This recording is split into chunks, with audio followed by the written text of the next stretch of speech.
တကုံကိုကြော်ကမြန်မာနိုင်ငံရဲ့ရုပ်အချောဆုံးနဲ့အောင်မြင့်ဆုံးမင်းသားဖြစ်လာတဲ့အောင်ဆောင်မှုပြည်သက်တွေအားလုံးပဲမင်္ဂလာပါရှင်အခုချိန်မှာတော့ပိုင်တကုံကိုကြော်တက်သွားတာကတော့စက်မင်းသားအောင်ဆောင်မှုပဲဖြစ်ပါတယ်အနုပညာလောကမှာစောပိုင်းကာလတွေတုန်းကဆိုရင်မင်းသားပိုင်တကုံဟာမြန်မာနိုင်ငံသားမက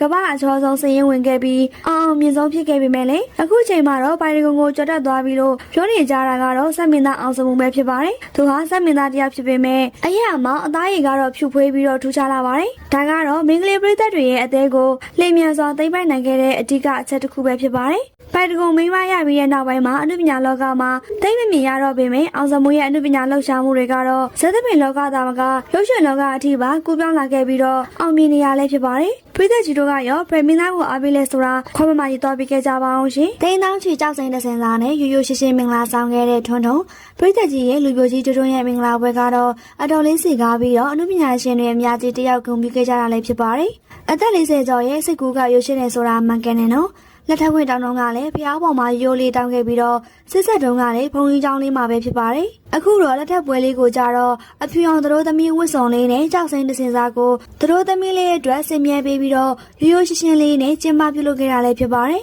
မင်္ဂလာပွဲကရိုးရှင်းပေမဲ့ရွှေပွဲလာပြည်သက်တွေကတော့ထူးထူးရန်သူတို့သမီးလေးရဲ့လက်ဘင်းမှာဆွဲရတဲ့ကြောက်စိမ့်ဆွဲစိုးကြီးကိုစိတ်ဝင်စားနေကြတာဖြစ်ပြီးတော့တမိုးအားဖြင့်သိန်းတောင်းချီတန်ဖြစ်ပြီးတော့မြန်မာနိုင်ငံကတွင်းတဲ့စစ်စစ်ဖြစ်ကြောင်းလည်းသိရပါတယ်ဒါကြောင့်လည်းနိုင်ငံသားတွေရဲ့စစ်စစ်ပတ်ပေါင်းစိတ်ဝင်စားခြင်းကိုခံခဲ့ရတဲ့မြန်မာကြောက်စင်းကိုစင်မြန်ထားလို့ထူးထူးရဲ့သူတို့သမီးလေးကရင်ရင်လေးနဲ့ကြည့်ကောင်းပြီးတော့လူတကာအများမြင်ပါပဲနော်ဒီတော့ပြည်သက်ကြီးရဲ့ထူးထူးရဲ့မင်္ဂလာပွဲမှာမိမိတို့ရဲ့အမြင်လေးကိုလည်းမချက်လေးမှပြောသွားပြကြပါအောင်ရှင်လူပြိုကြီးတယောက်ဆုံးသွားပြီးဖြစ်ပြီးတော့အနည်းပညာရှင်တွေအားလုံးကိုအတော်လေးကိုဝမ်းသာပီတိဖြစ်နေကြတာကိုလည်းတွေ့ရပါတယ်နော်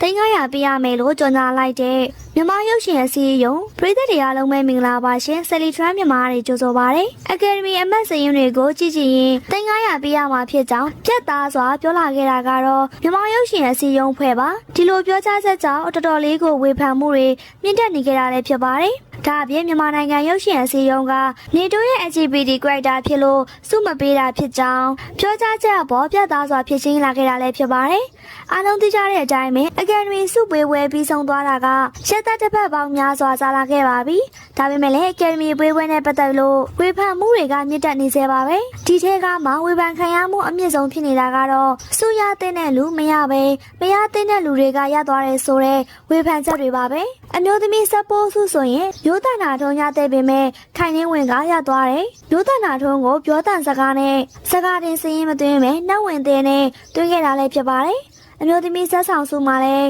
ဝုံမုံရွှေကမရပဲရနာဘောကရတယ်အမျိုးသားဆက်ဆောင်စုမှာဆိုရင်လည်းမင်းသားစစ်စစ်ဖြစ်တဲ့နေမျိုးအောက်က